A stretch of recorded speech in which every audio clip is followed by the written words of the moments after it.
The 1965 Chevelle station wagon. Coming up next on Monster Hobbies, What's in the Box? What's in the box? What's in the box? What's in this box? What's in the box? Hello once again, model car builders. Welcome back to another amazing Monster Hobbies What's in the Box video, where today we're going to be looking at a really cool wagon. This is the 1965 Chevelle station wagon by AMT.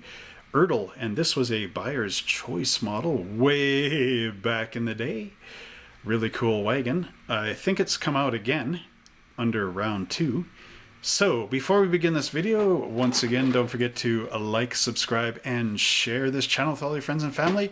Pound the notification bell so that every time I make a new video, you are the first one to join me opening up boxes and saying, "Ooh, that's cool." All right, let's get this video up to 100 likes so that everybody knows about it. And now, let's go down to the Surf Wagon Woody place and open up the box and see what's inside. In 1965, Chevrolet set a new record in what was a banner sales year for all of Detroit. And this nice little Chevelle wagon is one of those great old cars. The Chevelle actually started in 1964 and was a reply to the Ford Fairlane. It was pretty conventional in design: front engine, rear drive, front coil springs, rear leaf springs. It offered almost as much interior room as an Impala, but within a more sensible exterior dimensions. In effect, Chevelle was a revival of the ideally proportioned classic Chevy of 55 to 57. So, AMT brought this out in the Buyer's Choice Award program in 2001. This, of course, was an older kit, as we know, somehow. Anyway, this one is a skill level 2 for ages 10 and up. You need to glue and paint it. And there's 100 plus parts. You can build this wagon one of 4 ways, as we will see when I turn the box around. You have a 327 cubic inch V8 engine with optional dual quad setup, stock and custom wheels and tires plus drag slicks, custom rear and front treatment, and a roof rack. You can build it one of 4 ways: a crew car, stock, custom, or drag. And finally, paint and cement are not included. And here you can see a rear view shot of the wagon. Now, unfortunately though, in the front view, whoever built this model just painted this blue right across. This should actually be the Chevy logo with your red, white, and blue inside of there. But I won't hold that against anyone. Okay, this is 1/25th scale. And now let's just pull the lid off. Move that out of the way to see our beautiful instructions here. Now, as you can see here, I bought this at PMS Hobbies, October 12th, 2001, for $17.99, which is a pretty expensive ticket back in the day. Now these are retailing up in Canada for about $34 a model. Yeah. Inflation. Anyway. So, the instructions are quite large. They fold out into 4 panels. And then, of course, it opens, long ways like this. So, as we can see, we've got a nice artist illustration of the wagon, including those Krager style mag wheels. And now let's just zoom this in a bit, so bear with me. Okay, try to fit this to frame right about there. Nope, there. Okay. So there's plenty of options to the Chevelle wagon. It has the the larger 327 Chevrolet engine, which is quite a nice piece here. You have your valve covers going on there, the cylinder heads, the engine block, the oil pan. This is the drag edition of the engine, so I'm assuming stock is on one of the other pages here. Anyway, you get this nice bug catcher injector and your supercharger, as well as the exhaust headers and your supercharged drive belt, the fuel injector pump, and the chromed front cover. These pieces are chrome because they've got the 300 numbers to them. Your exhaust headers, they recommend painting flat black. You get this nice supercharged manifold here, as well as a distributor. A big finger pointing to step 2 down here. And yeah, your oil pan, starter on this side, oil filter on that side, and so on. Let's find the stock engine here for a minute. There it is on the back. And you also get this great history here of the 65 Chevelle Wagon, which I will not read here, and our important tips for building the model, using your hobby blade, where to cut off the parts from the parts tree, using your tweezers to hold parts while you apply liquid glue, and of course liquid glue into there, and a nice section here for advanced model building tips, which I'd like to cover in some other videos in the future. Okay, so here is our 327 stock engine. It's also saying you can use this for your crew wagon for the drag strips. So you have your air cleaner and your little carburetor there, your oil filter, your intake manifold, again the valve covers, the cylinder heads, the exhaust manifold, which they are calling out to be painted silver, although I have seen these painted Chevy engine red as well. Your oil pan, your engine block, your pulleys, your fan belt, your alternator, and your exhaust manifolds and that. And now here is the custom engine coming up.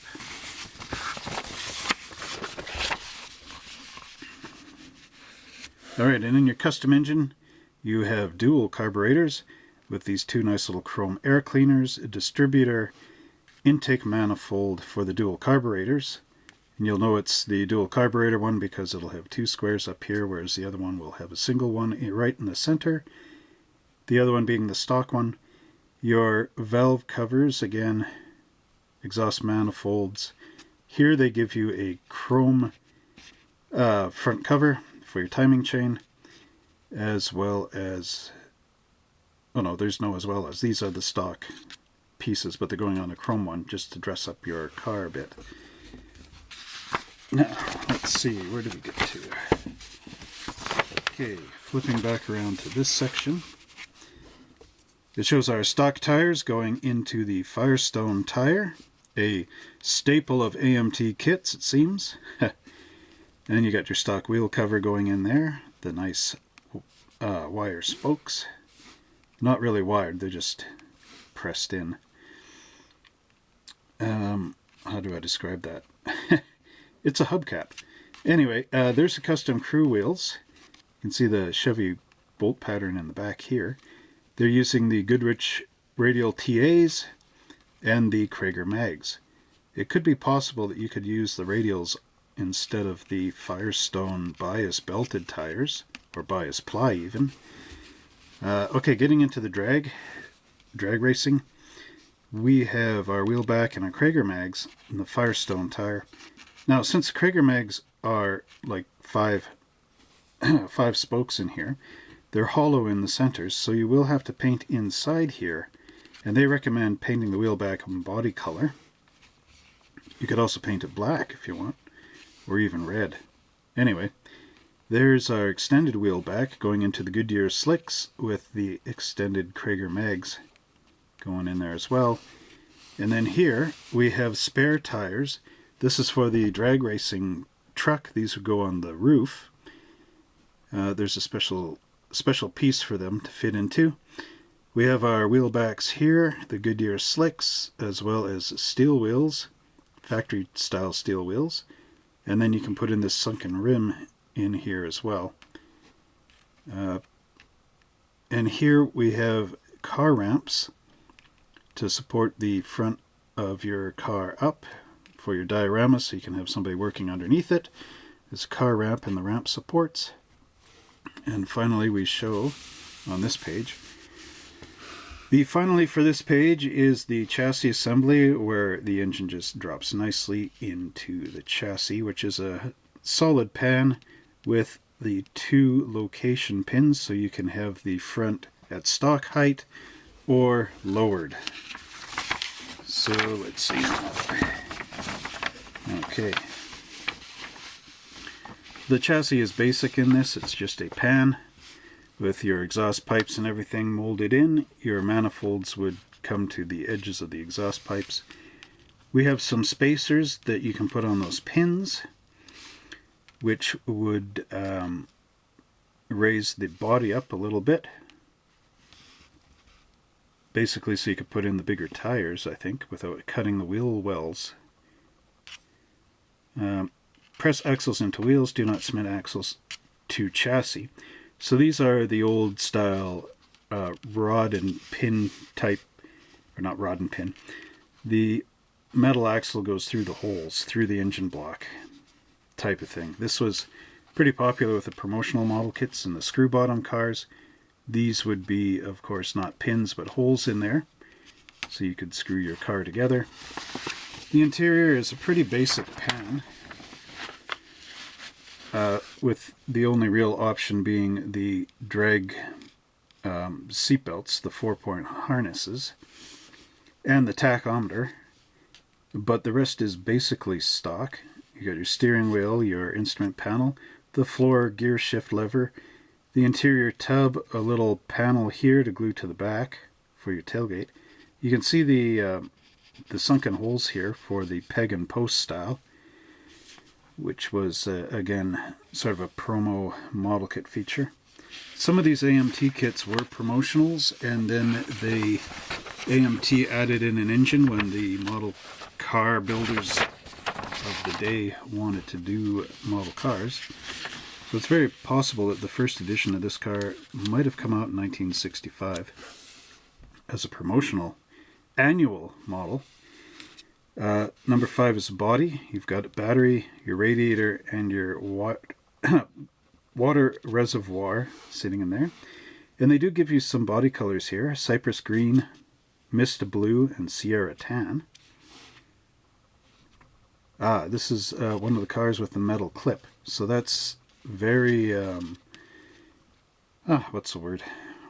When all clues point to, this would be around the early 60s that this kit came out. So it is more than likely this came out in 1965 as an annual kit, because that metal hood clip thing went basically from, well, about 1960-ish, maybe even a little earlier in AMT's history, up to the mid to late 60s. Anyway, you get an option of a hood scoop on here, which means that there should be, well, we'll take a look on the plastic parts, but there should be indentation lines in here where you could cut a hole into your hood and then glue that over the top. This isn't a good kit if you look down here, because you do get the Firewall, which was missing from the 1963 Impala kit by AMT. Oh, but I have found out something. Round 2 is planning on re-releasing the 63 Impala, and they've actually tooled up a Firewall. So for the first time in, the kit came out in like 63-ish, and we're 2019, so, you know, the math, I'll do that a little later here in the video, probably post it up in here somewhere. But that's a long time without a Firewall for a model kit. So anyway, it shows the body going together, the glass inside, and the interior, assembled interior, all pop up into there. Then we get into section 6 down here. The final assemblies. So this is our stock version. The assembled body with interior and glass and everything pops down onto the chassis.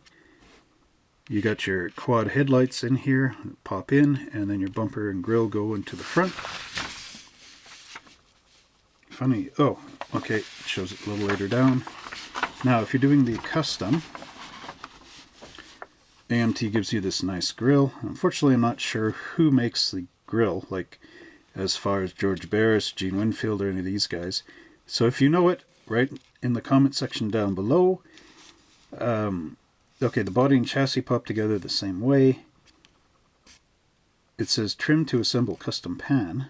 Doesn't really show where you're trimming though. There is a front body pan, a rolled pan that goes in here. And then of course we have our nice chrome end-to-end style grille going right across the front of the car. And you can glue in your headlamps into the grille. They do have bumperettes. These are optional micro lights you can glue in as well, or instead of your headlights. I do believe that's what they're trying to get at. So now down below that, the custom, you have your drag racing wagon, which it's basic. Again, you put your assembled chassis down here. I suppose or suspect that these would use those raising blocks, the chassis spacers, which would pop into the back here and the front to give you the clearance under your wheel arches for those tires to roll better anyway. And this just uses a stock style front grille with your quad headlights going in, your headlight lenses going into the grille, of course. And now here's the crew wagon.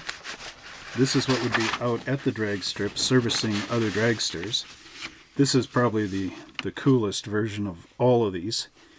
So there's your not optional, extra drag slicks that this wagon is carrying on the roof, on this special roof rack. You have a flasher here with a clear red dome, as well as the chrome flashers down below. And then of course our stock grille, which I've talked about quite a bit. But here's the other option. You get this nice push bar here, which is a big piece of wood, which glues onto the front bumper. And that would be for pushing dragsters up to the start-finish lines, or even off the track. And then they have these nice chrome push bar inserts that pop into these little grooves onto that wooden bumper. So finally, we've seen how the front goes together, and now here's how the back goes together. So the back end here is for the stock drag crew and crew car. This is the rear assembly. So there are some step plates that glue under the rear bumper, a tailgate trim insert which goes in here somewhere, probably right up the middle. We'll take a look on the plastic body to make sure.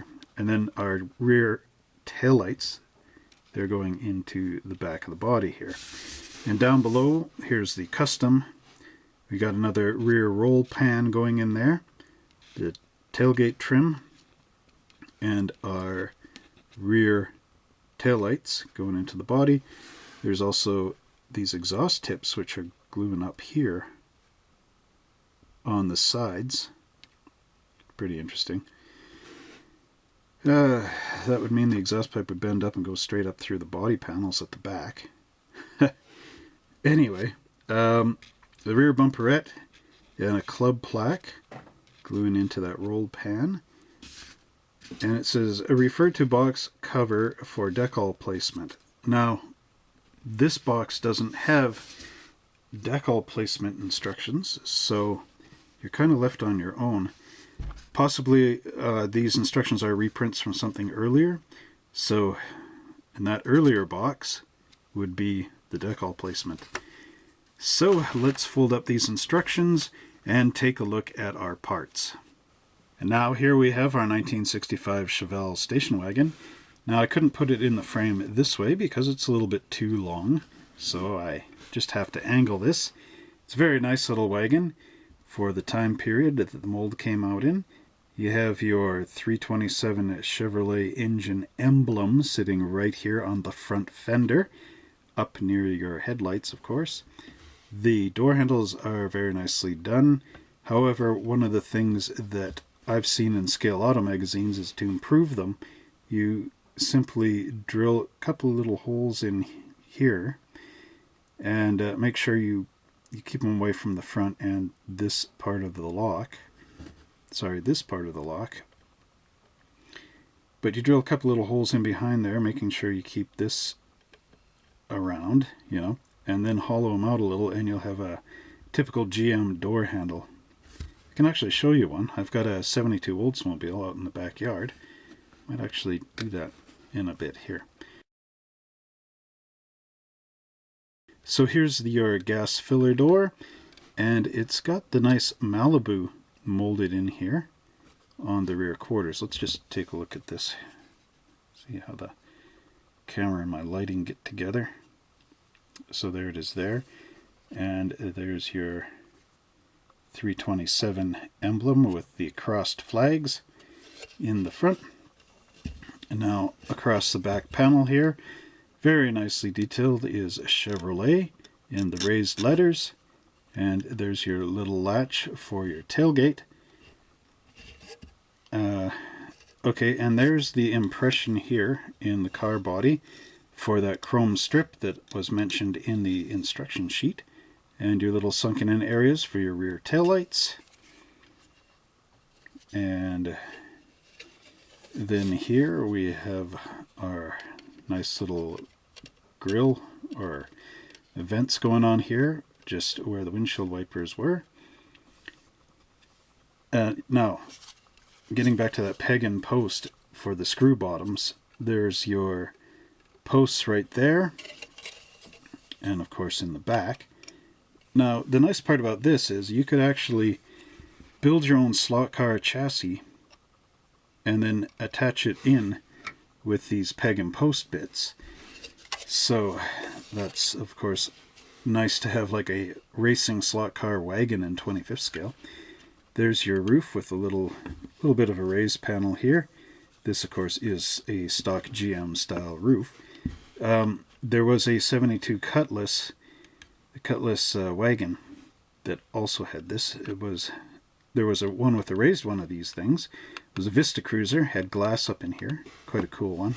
I wish I had it. 427 Vista Cruiser. Anyway, so there is a body, and now here is the hood with, of course, Chevrolet full letters right across the front. This was kind of carried through the 60s with the big letters in front. You got some indentations in the hood there. And like I was saying earlier, there's that bigger indentation. You would take your hobby blade around here and punch this out for your drag racing hood with the hood scoop and glue it right over top of that hole, just so you can see the oh no, actually that's because the blower would be sticking up through there. So there's a detail, and something that's kind of nice on here that I'm just noticing is there's no mold marks. Most of the hoods that I've shown here upside down, they'll have mold mark pins. Oh, no, there is a little bit of one there. Okay, just looked a little cleaner for a minute. So there's one there and one there. A little bit of one in the front here, but they're very, you could almost get away with not worrying about them. But if you are, use a number 16 hobby blade just to scrape those down and get rid of them. Okay, so that is our Chevelle body. Now, I'm going to get into the interior tub here briefly. Again, there's our peg and post going right through. There's mold marks here on your floorboards, which always interrupts with, of course, our texture there for the floor. Trying to scrape those out. Anyway, there's our door panels. Some pretty nice detail in them, even though this is a shallow type of mold because of how they had to do it. And of course we have our front seat with seat belts put in. So this might have been around the first time that Chevrolet actually had the lap belts. Pretty early in the 60s. Seat belts, of course, were not law in the US, but in 72 they became law in Canada. You had to wear your seat belts. there's okay, this is an automatic car because we have a single, pardon me, the brake and the gas pedal right there. So if there's 3 hanging down, you have a clutch car, and if there's 2, it's an automatic. Alright, anyway, underneath is very good. It's too bad AMT couldn't put the mold marks underneath, eh? Alright, so moving on to the chassis. And like I was saying, this is the, of course, the top of the chassis, the part that nobody sees. Well, you do see in the engine bay. Okay, but there's your little pegs there. If you wanted to, you could cut these off, find the center, and then drill through. And then find the right type of screws to screw the chassis into here. I mean, you don't really need to, of course, because the pins, you could just fill your holes up there with glue, squash it in. You can see the nice fit of the underneath of the chassis to the body. In fact, it's pretty perfect for the era of this car. You can glue here in the front and the back, and then just a little bit up the sides. And the sides of the body should snap onto there for extra support in your glue. Okay, let's pull this out of here for a minute. Since we've got this upside down, now we can see the nicely molded in details. So there's your bottom of your A-arms in your, pardon me, in your suspension. And then we have our nice exhausts going here, dual exhausts coming out the side of the body there and there, which is really weird that in that custom edition they show the exhaust tips way up the side of the car body. Should actually be down low, I would think. Anyway, maybe not. Let me know in the comments below what you think.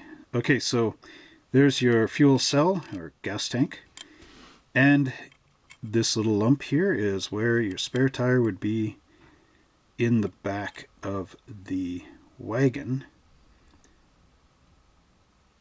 Yeah, and that's actually reflected in here in the interior, where this side is longer, see, and kind of up high here, and on this side the wheel well only goes up to here, and then you've got a flat wall going in there. I was kind of wondering about that because I was thinking, well, wait a minute, if the tire is sitting up like that underneath, then it would take up, or it would be sticking up in here in your floor pan. But I didn't see something sticking up because, it's covered over.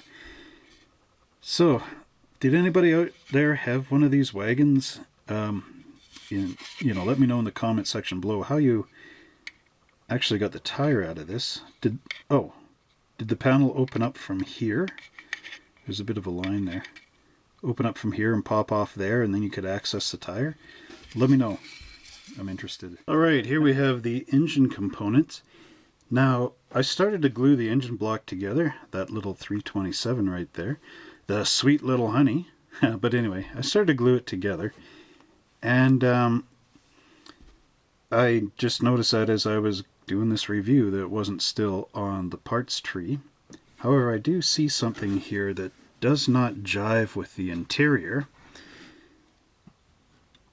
The transmission is a standard transmission. Let's see here. Can the camera pick that up? So you can see the little lever or lobes in here, which would be hooking up to your gear shift.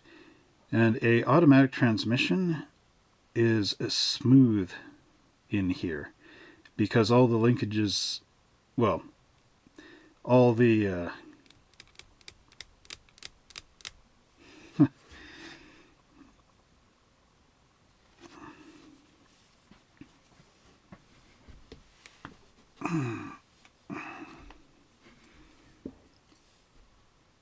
So here's our engine components that are on the parts trees here. I do believe I have clipped the trees down a bit just to make them fit better in the box. This model I've had for a long time, and I did start to work on it. That's why the engine block here is glued together. Otherwise there would be components of it all in these empty holes on the parts tree. Now, one thing I did notice about the engine here that does not match the interior. Oop. Oh yeah, Gilligan's Island time.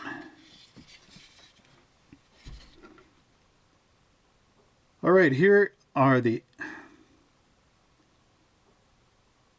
And now we look at our engine parts here. And as you can tell, I started to glue this engine block together. I've had this model for a long time, and I did tend to forget what was going on inside the box for this review, but it's not too much. I glued the engine block together, I will confess, otherwise you would be seeing the parts here hanging off the parts tree, but it's a smaller thing, it's not too important. Anyway, I did notice something about this engine block that does not coincide with our interior.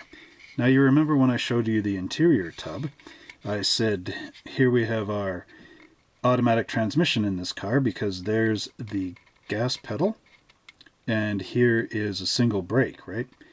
And in a standard or gear shift type car you would have two pedals here, one for brake and one for your clutch. The clutch being used to disengage the engine from the rear axle, right? Anyway, so what I noticed here is this is the wrong transmission. This is a standard transmission because here we have the little lobes to connect your gear shift lever to. No, I don't know. There. Focus on my camera here. Anyway, there it is. Now on an automatic transmission, this would be smooth because the transmission, of course, shifts itself, so all of it is in bands instead of gears inside the transmission.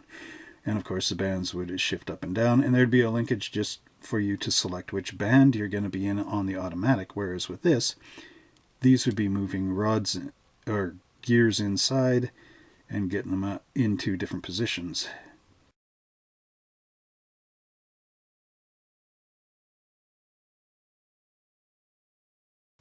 So anyway, that is what I noticed on with the engine.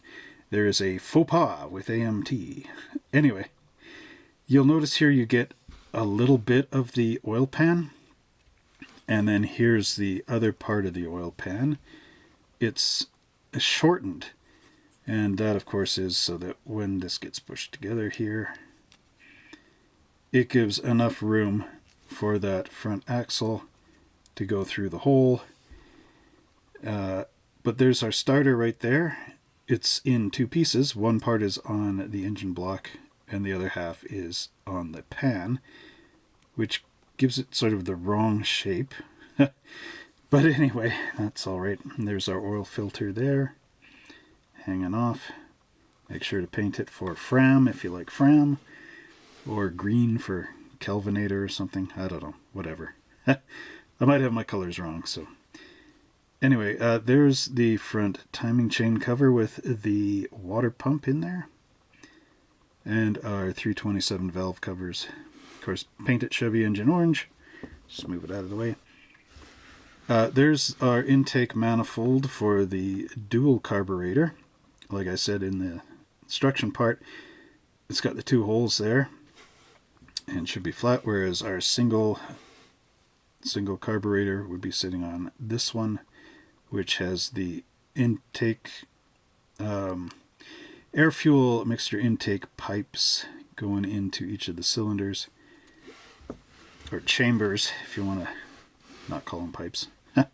Okay, there's our exhaust pipes, our exhaust manifolds, with partial exhaust pipes sticking out of them, which should sort of match up to the ones in the chassis. There's our windshield washer water reservoir, fan belt. I like, I gotta confess, I do like the stock air cleaners, even though a lot of people, replace them with dual chrome ones and, other things. But there's something about like the attention to detail that GM and AMT, they didn't work together, of course, but GM built the car first, AMT made the model after, right? But I just like how they have the detail in that little, characteristic type of shape to them. There's our battery, and of course our belts and pulleys with the alternator fan blades molded on. Oops, kind of moved that out of the way. So yeah, there you go. All right. Next here we have, these are the tops of the ramps for that optional bit. And of course, oops, these are our wheel backs and the fronts for those optional tires with the 5-bolt pattern GM wheels going on. You can see how nice those are. It is a good crisp detail for the era of this kit. And then here we have the bottoms of the ramps with, of course, the supports in here. You notice that they are angled. Let's see if I can do this properly. They are angled to, position it for the bend in the ramps. So these should nicely line up like that, giving you the bottom of the ramp and, of course, the tops. And then here is our wooden bumper. And look at the big pegs sitting behind here for the impact coils, I guess they would be, or at least mounted on your bumper. And this nice roof rack. This thing's really, really cool, actually. Could use it on other wagons if you got them, as long as this will fit into your body design. But anyway, let's check out some of our other parts. So now we have our back seat, our rear seat for the wagon, as well as our dashboard here, and I've applied the steering wheel into the hole, but it's not glued. It's just to give you guys a bit of a visual understanding of what's going on here. Okay, just move this seat out of the way. And let's take the steering wheel out. Oh, but before I do, notice that nice horn ring down here? A lot of the kits, they'll either have that as a separate piece of chrome, but AMT has actually molded it to the steering wheel. So you'd push on that and your horn would go, Okay. Now, there's our instrument panel, and as you can see, you've got your 3 gauge clusters here. One of these guys is for your speedometer, and then of course gas and oil lights, and sometimes one of these would be the clock. I'm not sure, I should actually look at a Chevelle dashboard. But anyway, let's just move on here. You've got your AM, FM radio, possibly AM back in that time period. Nice detail here for your glove box. Some of the Fords actually didn't include a glove box. My sister's 1972 Ford Comet was actually a solid steel dashboard all the way across. Don't ever remember it having a glove box. But anyway, nice detail into this dashboard. And as you can see, it would mount into the sides when you got your chassis. Going right down into this groove right here. And there you go. Interesting how it tilts up like that. And that's actually tight to the body. So you've got sort of a 45, or yeah, inverse 35 to 45 degree angle on that dashboard. And of course with your steering wheel sticking in there, which it won't stick in there for me. Well, anyway. Okay, so it's a nice fit into the body, or the interior tub, pardon me. And then our back seat would go in there. And the back seat has that nice detail that matches the front. And notice there are no seat belts in the back. So only the front passengers actually have the safety of the seat belts. But keep in mind, this is an era when people that own station wagons used to put kids in the back here without any seat belts. So they were actually doing that right up into the 80s. Parents with wagons, kids getting jostled around in the back, sliding around like pieces of luggage. Anyway, that's your blast from the past. So let's move this out of the way and check out some of the other components. Okay, here's some of the miscellaneous components that are in this kit. Now here we have the bit of the drag racing bits and details here. Now this is kind of interesting. We have our 4-point seatbelt harness going on here. That would be for, of course, the driver. Actually, this should be kind of interesting when you glue this in to your interior bucket, because there's already the two belts coming out the bottom here. Notice I put the wheels in the back. There's no kids in the back though. But anyway, okay, so these two seat belts, when you glue in the 4-point harness, these ones would be coming out the bottom of the 4-point harness. The nice part with the bench seat being out though is when you do your drag racer, you can have the bench seat out of it. So again, for the lightweight that's necessary in drag racing, there wouldn't be the heavy bench back there. Okay, this panel here actually would glue into the back across here at that mounting point. That, of course, is to hide the back of your car, you know, from looking in the window and seeing that there's nothing there. There's a nice texture on it, and that handle latch is, I know it's not very visible here, but it is right dead center, as it should be. Okay, getting back to the drag bits, there's your big, powerful exhaust manifolds coming out, with, of course, the little bit of crisscrossing serpent type stuff going on in there, just to get the cylinder heads out into the exhaust manifolds. There's these two little circles, and they've got a mesh in them, so I'm not too sure if those are actually supposed to be used for carburetor replacement on your air cleaners of your carburetor, you know, just to give it a little bit of a something cool, or if you're actually meant to glue these on the back. I don't recall seeing these in the instructions, so if you saw them and you know what these are, just let me know in the comments below. There's our front and rear roll pan for a custom edition, and here's our firewall, and you'll notice right here is a little white square. Now I glued this in. This is sheet styrene that I cut to fit in there, and that is to hide the big gap that hood hinge would be filling up. And if you notice on the bottom of the hood, I actually did cut that off. So I was trying to make this look more realistic to the actual car by doing that. As well as I never got that big iron spring. And that's okay, because usually I found with those, when you open the hood, it goes flying off. I haven't had success in keeping those in the hoods, as AMT says. So if you guys know how to do that, let me know in the comments below. Anyway, let's look at our final little bits of the gray pieces before we move into the chrome pieces. And here we have our final gray pieces. These are the little rings that are meant for raising that body off of the chassis for putting in your big drag wheels without affecting your wheel arch. And this, dear friends, is our hood scoop. This just says Ertl, if you're wondering. Okay, see? Ertl. There we go. Anyway. But there's our hood scoop. And there are some mold marks here, which you would, again, get rid of. You can use a file in here because there's a lot of room in the front, but you'd have to clip it off the part tree first, of course. Obviously. Now we get to my favorite part of the entire model kit universe. It's the chrome pieces. I always love them because they're nice and shiny.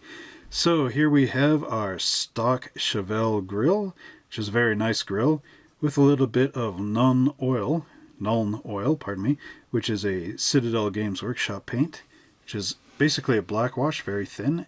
You could paint it in here, and it would go into all the cracks and recesses, but leave the top nice and chromy shiny, much like the original grill was. You have your parking lights here, and of course your quad headlights there, which, if I'm correct, should be 7 inches around, right, on the real car. Let me know in the comments below, because there was also a 5-inch headlight, which my 72 Oldsmobile has. Anyway, I'm not too sure when the 5-inch headlights and the 7-inch headlights, you know, when they kind of came in on which cars, because I try my best, but I am not an entire expert on some of the details. So here's our hubcaps, and this has got that simulated wire into it. it could also be just stamped ridges. Anyway, there's our rear bumper with the backup lights in there. This little strip would go into your tailgate. There's a chrome air cleaner. The alternator is sitting here. There's those exhaust chrome tips. The front timing chain cover for dragster, as well as a sun tachometer. And our dual carburetors sitting there. Now if we go up here, you've got your bumperettes, your floor gear shift lever. Now these guys here, hard to really tell what those are, but they are the custom headlights, the larger lens ones, which would go into your grille. There's your Krager mag wheels with the 5 spokes, and like I said, you can see, or they are hollow right there. There's my stick going through them. So if you're painting those wheel backs, of course, paint them something that you want to see through there, like red or maybe even black, just to eliminate them. Now these little guys are those micro lights they were talking about in the instructions. Now what was deceiving about the instructions is that they show you putting in the headlights in here, which is okay, and then it says optional micro light, and they only showed one going in there. So you would assume that the micro light would be dead center in the grille. But we have 4 of them here. So you can stack these one on top of each other. 1, 2, 3, 4 into that grille.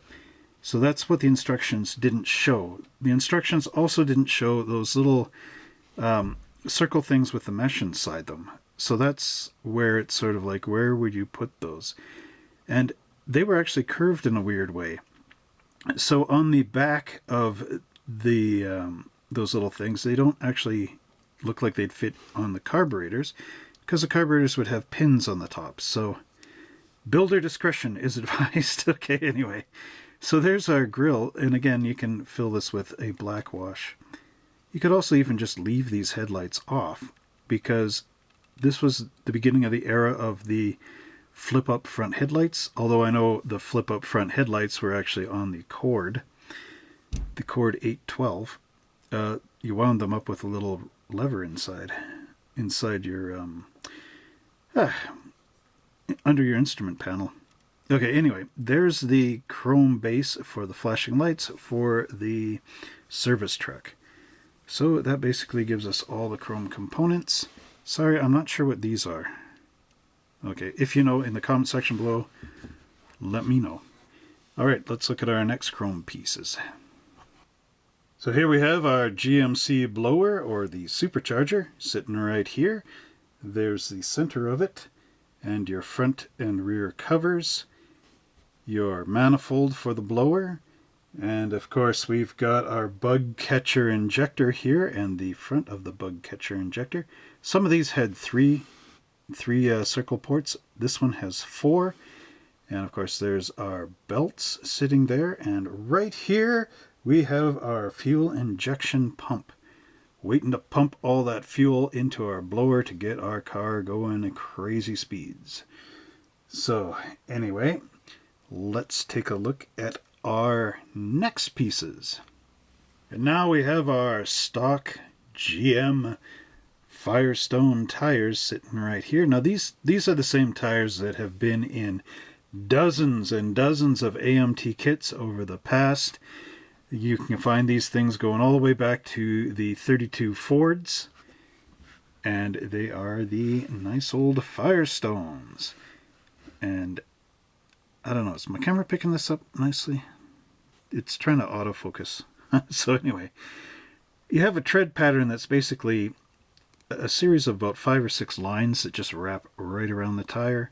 There's a little bit of the pie crust edge to them, and on one side they are completely plain and flat, and on the other side it says Firestone, and that's about it. But the nice thing about these tires, now I know you wouldn't really do this on your Chevelle, but on like the old Ford kits, there's a ridge that goes right there around the tire, and you can paint with some white acrylic paint your white walls. So these tires are always nice for that, but I mean, they are I guess, authentic for the car and the era. However, the AMT also gives you these nice Goodyear tires. These things are a little more closer to a radial in appearance. They do have that nice tread pattern in there, which of course are not just rings going around the outer tire, but an actual tread pattern consisting of little squares all over the place. So you got Goodyear with a nice winged boot detail, and you've got lettering down here as well as your tire pressure for inflating your tire. Always remember on your real car to use the right PSI in your tires and try not to overinflate or underinflate to avoid wear problems. And finally, dear friends, we have these nice Goodyear blue streak drag racing tires. These ones are pretty thick, pretty nice, and they have the double ring in here on the tread pattern, which you can paint blue. Or if you don't really want to be painting on these tires, Round 2 has released a parts pack with pre-painted tires that you can buy, which look really nice.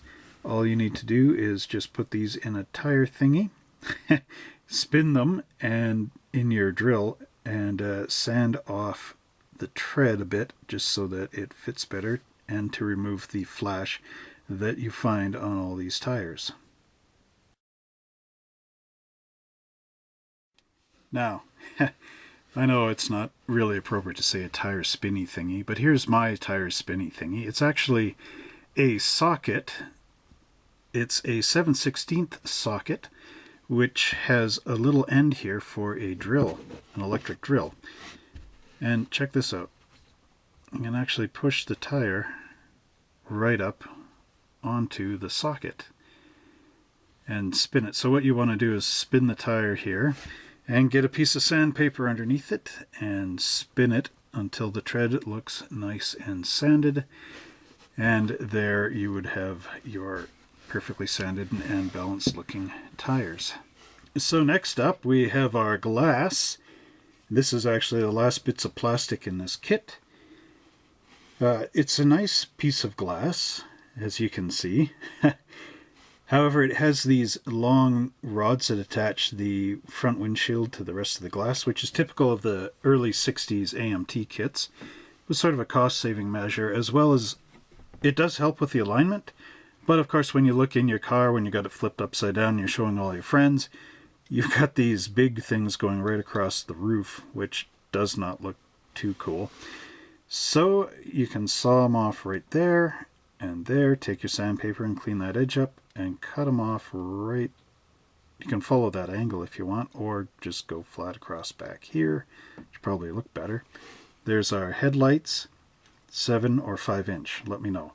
Okay, and I'm keeping this one in the bag just so that I don't lose it. There's our 2 axles for the wheels. Sorry for the glare here. Let's see, maybe I can. Does that help? Yeah, it does. Okay, that's a little dome light for the flashing unit for our service truck. And we've got our 2 rear taillights. Oh, and one thing you can see on the glass here, maybe if I tilt this up, there's those 2 divots for, of course, our rod posts to go through. So that would lock or help to align that rear window into the back. Our final bit of our model kit is the decal sheet. I believe this decal sheet came out in maybe about 1983, because I have had it in a lot of my early kits from when I was building, and it's the exact same decal sheet from that era. And it's got many of the major sponsors and producers of car bits and pieces, actually. So we have STP, Valvoline, which is oil, Pennzoil, Bell Oil, and gas products. Union 76, more so. Goodyear Tires, of course. Monroe shock absorbers. Peak is antifreeze. Pardon me. Mitchell, those are headlights. Holly Champion spark plugs, Bliston shock absorbers, and of course Hurst shifters, Mallory ignition, Edelbrock carburetors, manifolds. Winston, I'm not sure on. Let me know in the comments below. I tried to trace a lot of these things, but goodness. Crane cams, your cams in your engine block. Moog, I believe those are the headlights. Correct me if I'm wrong. Cebia's headlights, or lights in general. There should be something inside here. Oh, Die Hard. That's your Sears batteries. And that's basically everything you get on here. There's no license plates even for this kit. So you'll have to use license plates from some other Decal Sheet or just drive unregistered. But I wouldn't recommend that on any roads, driving without a license plate, you know. Anyway, these are decals, and that should be the end of our review. And that concludes our review of the 1965 Chevelle Wagon Buyer's Choice Edition from AMT Ertl. Well, I hope you enjoyed watching that great video, and man, there are a lot of choices in here, even though the box art does not reflect anything of them. So hopefully you guys can find one of these or get the new re-release from round 2 to add to your collection. A great diorama piece would go good with those modified stalker kits that I've reviewed in the past. So, and in the future I'll be doing some more too. Anyway, alright, so make sure you get this wherever you can. And before we go, once again, don't forget to like, subscribe, and share this video with all your friends and family. Pound the notification bell so that every time I make a new video, you are the first to see it. And until next time, well, we'll see you at the pit crew.